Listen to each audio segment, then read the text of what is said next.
എന്നാലും നല്ല ഫ്രഷ് കൊന്നേനെ കിട്ടി നമ്മേട്ടാ. പക്ഷെ ഇപ്പൊ കൊന്നേനെ നമ്മൾ പൈസ കൊടുക്കണോ വാങ്ങേ? കൊന്നേല അവിടെ നിക്കട്ട് പോനെ.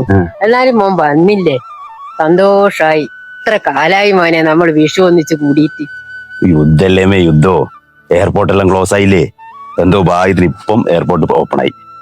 അത് കിട്ടിയ ഫ്ലൈറ്റ് പിടിച്ച് ഞാൻ ആദ്യം കൊണ്ടുവന്നു. അവിടെ എന്താ ഇപ്രാവശ്യത്തെ വിഷു എനക്ക് കൂടാൻ പറ്റി. പിന്നെ ഉണ്ടല്ലാമേ, അനക്ക് ഈ വിഷു എന്ന് പറഞ്ഞാലേ കണിക്കൊന്നും പടക്കം പൊട്ടിക്കലൊന്നല്ല. വിഷുവിനന്ന് രാവിലെയല്ല കണി കാണല. അമ്മ കണ്ണെല്ലാം പൊത്തിപ്പിടിച്ച് കൊണ്ടുവന്ന് അതിന്റെ മുന്നിലാടി ഇരുത്തി വിളക്കെല്ലാം വെച്ച്, മുമ്പിലാണെങ്കിൽ ചക്കയും മാങ്ങയും അല്ലമ്മേ. ചക്കയെല്ലാം കൊത്തി വെച്ചിന നിങ്ങള്?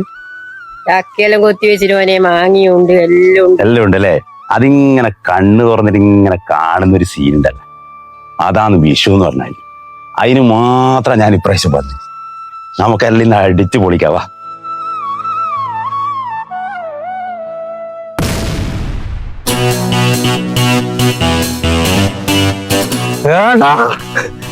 ഇപ്പോ അങ്ങനെ വരുന്നത് പിന്നെ ആദ്യം വാങ്ങാൻ പോണ്ടല്ല. ഞാനില്ലേ ഇറങ്ങിയ പാടാ, ഞാൻ വീട്ടിൽ അതിന് പിന്നെ ക്ലബിലുള്ള പിള്ളേർ വെച്ചാണ് കാത്തുക്കുന്നുണ്ട്. ഇതെല്ലാം പിടിച്ചമ്മേ ചേച്ചി. ഒരു വൈകുന്നേരം 6 മണിക്ക് നോക്കാം വേട്ടാ. വേഗം ഇതിലൊന്നല്ലേ ഒരു മിനിറ്റ് എന്റെ പടക്കം. ഇതെന്തൊരു ചെക്കനാണടാ. 4 കൊല്ലായില്ലേ നീ പോയിട്ട് ആടെ പിള്ളേർ വെച്ച് കാത്തിക്കല.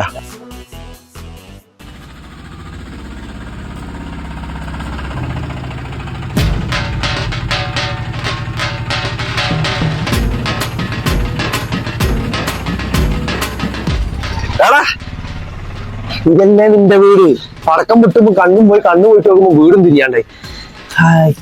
ഏടാ ഇതാടാ പടക്കം പൊട്ടിക്കാൻ അറിയാത്ത പോട്ടൻ. നിന്റെ ആരെങ്കിലും കയ്യിൽ വെച്ച് പൊട്ടിക്കോ പോട്ട, ചാടണ്ടേ? വിശേഷേ കണിയുണ്ടേ, കണി കണി. ഇങ്ങോട്ട് ഇങ്ങോട്ട് ഇങ്ങോട്ട് ഇങ്ങോട്ട്. എല്ലപ്പോ എന്റെ മോനെന്നാ പറ്റിയ? അതമ്മേ ഇത്രയില്ല ഗുണ്ട് കയ്യിൽ വെച്ച് തിരിയും കൊടുത്ത് ചോദിക്കുക, ഇതേടി ചാർണ്ട്, ഇതെങ്ങോട്ടാ ചാർണ്ടത്? ഇതെല്ലാം മറ്റേ കോളപ്പൊക്കെ നാരായണിയും പടക്കക്കടയിൽ ആടന്ന് മേടിച്ച പടക്ക. അപ്പൊ ഒട്ടാണ്ട് നിൽക്കുവോ? ഞാനെങ്ങോടി വരുമ്പോ ഈ കോലോ ഒട്ടിക്കാൻ അറിയില്ല. ഈ അബുദാബിയിൽ മിസൈലല്ലേ ഉള്ളൂ, ഗുണ്ടില്ലല്ലോ.